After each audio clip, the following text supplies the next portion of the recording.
demuestra que los errores políticos siempre se pagan. Hace menos de 30 años, México vivía en un régimen de partido casi único. Es en 1988. Lo cambió todo. Invito a Carlos Salinas de Gortari a negociar. La herencia política y la oportunidad del cambio democrático. Cárdenas. Oportunidad, poder, desolación. Sábado 19 de agosto, 4 de la tarde. ADN 40.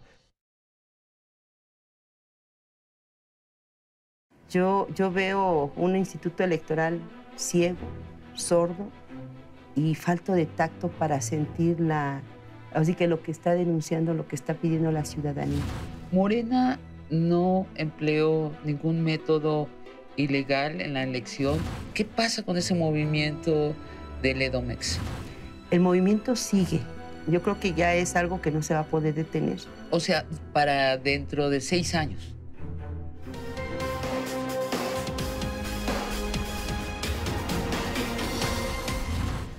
Bienvenida Delfina Gómez, candidata de Morena a la gobernatura del Estado de México. Delfina, ¿perdiste las elecciones en el Estado de México? Antes que nada, buenas tardes a ti, a tu audiencia. Gracias por ese espacio. No, no se perdieron. Yo estoy convencida, al igual que millones de mexiquenses, que esta elección se ganó con el esfuerzo de un equipo de campaña, se ganó con la confianza de los mexiquenses, se ganó con la participación de ellos al salir a emitir su voto. ¿Y qué pruebas tienes? Mira, lamentablemente ahorita todo lo que hemos introducido en lo que es el Instituto Electoral como precisamente como prueba de que hubo un fraude, porque bueno, está a punto de consumarse. Lamentablemente no se hizo caso, se hizo caso omiso. Pareciera que de momento tú tendrías que llevar casi a los culpables y llevar todo el proceso para que te puedan creer, porque de otra manera te desechan todas las pruebas que tú puedas tener. Pero cuéntanos, ¿cuáles eran las pruebas? Pues el acarreo de gente, la compra de votos, yo digo la compra de conciencia. Mucha gente por la necesidad, si hacemos un análisis, realmente donde obtuvieron mayor votación el PRI fue en lugares en donde hay mucha pobreza, donde hay mucha marginación. Y entonces eso provoca que la gente en un momento dado de desesperación se vea pues obligada o acosada a vender, no digo su voto, su dignidad. ¿No lo probaron? Mira, nos llegaron a través de videos. Tenemos, por ejemplo, ahorita afortunadamente las redes son un material muy bueno para, ahora sí que para nosotros. Sí, claro. Sin embargo, no se le da la atención.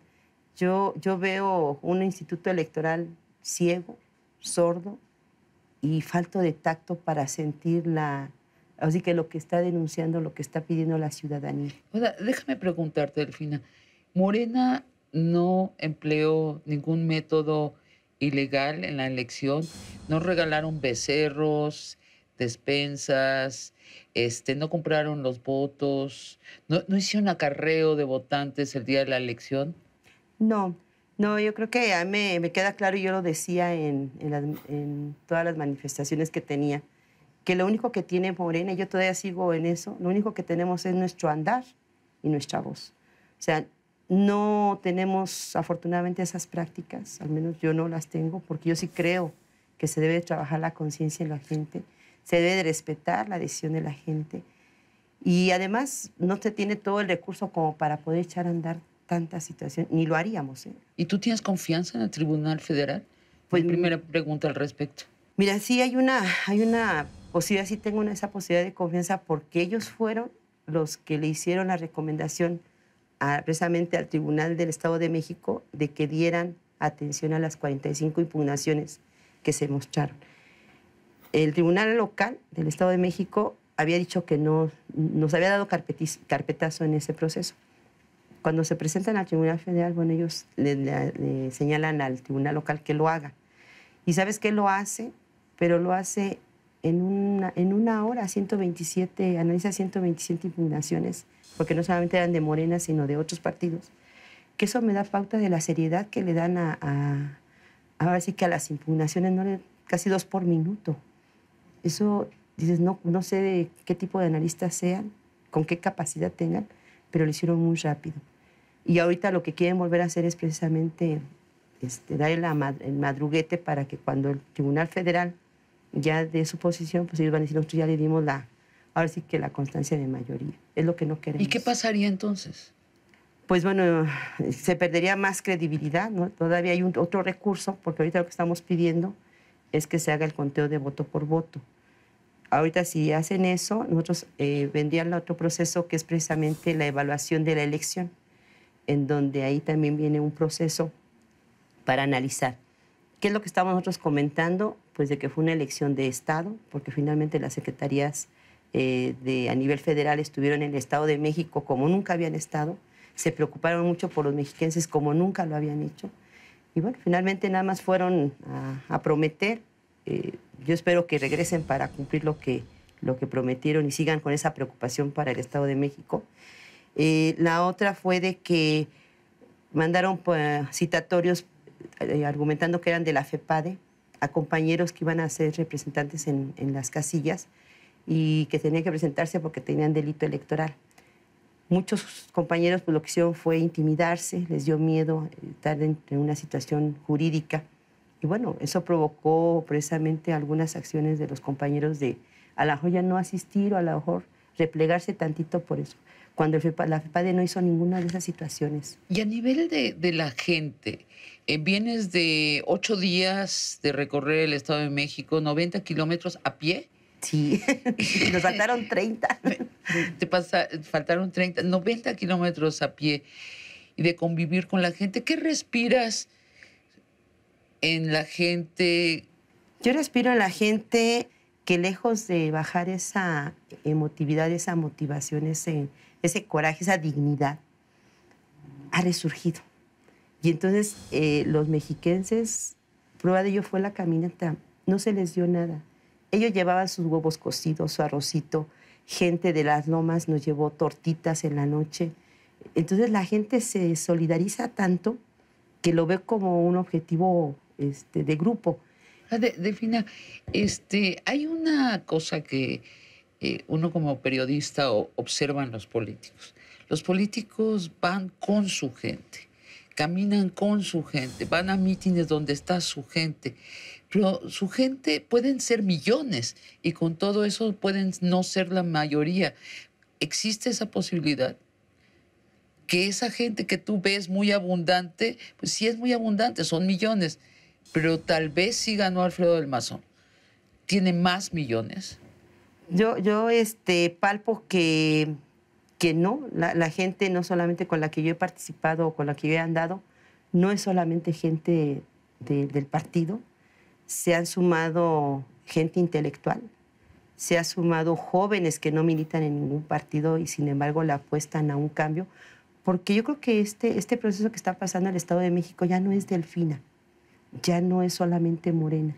¿Qué pasa al día siguiente de que se declare triunfadora Alfredo del Mazo? ¿Qué pasa con ese movimiento del Edomex? El movimiento sigue. Yo creo que ya es algo que no se va a poder detener. ¿Y sigue hacia dónde? Sigue hacia esa construcción de lograr esa democracia. O sea, para dentro de 6 años. Yo creo que va a ir de manera permanente. Esto, insisto, ya no se va a parar. O sea, la gente ya no está, y eso me da mucho gusto, la gente ya no está en esa concepción de que el gobernante es al que se le tiene que rendir, que al gobernante es al que se le tiene que dar las gracias. Pero, es decir, ¿no habría un movimiento para bloquear su toma de posesión? ¿Se le dejaría subir a la gobernatura y ejercer como gobernador? Sí manifestaríamos nuestra inconformidad. Lo que sí tratamos de hacer precisamente porque al país no le conviene ahorita una situación de agresión y de violencia. Hemos sido muy cuidadosos en manejar la situación de lo que el partido menciona que es de manera pacífica. La marcha, por ejemplo, fue pacífica. Tratamos de afectar lo menos posible a lo que fueron las... O sea, es declarar la inconformidad, pero dejar que suceda hasta el final el proceso.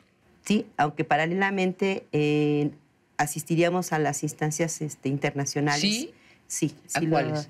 Pues tenemos pensado precisamente ir a la ONU, así que a donde nos podamos mover, sobre todo para dejar ese antecedente de que se habla de democracia en México, se habla de justicia, se habla de igualdad, pero en la práctica es muy difícil llevarlo.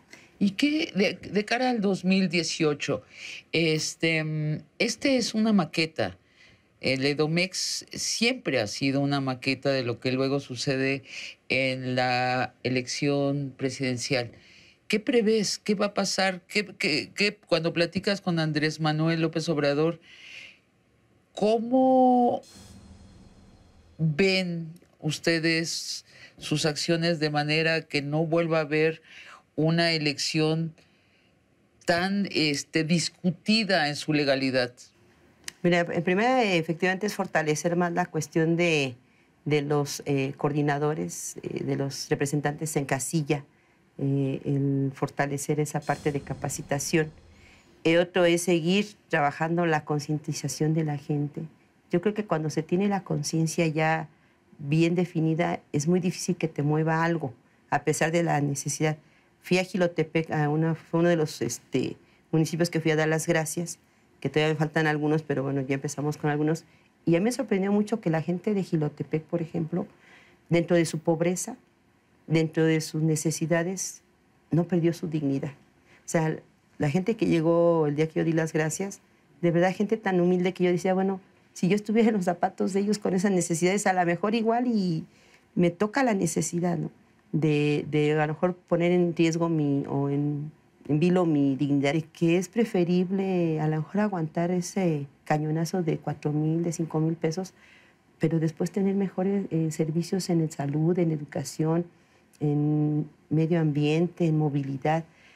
Eso es lo que tenemos que también crear, esa parte de trabajo con la ciudadanía, que a lo mejor es difícil, sí, pero no es imposible y tenemos que empezarle.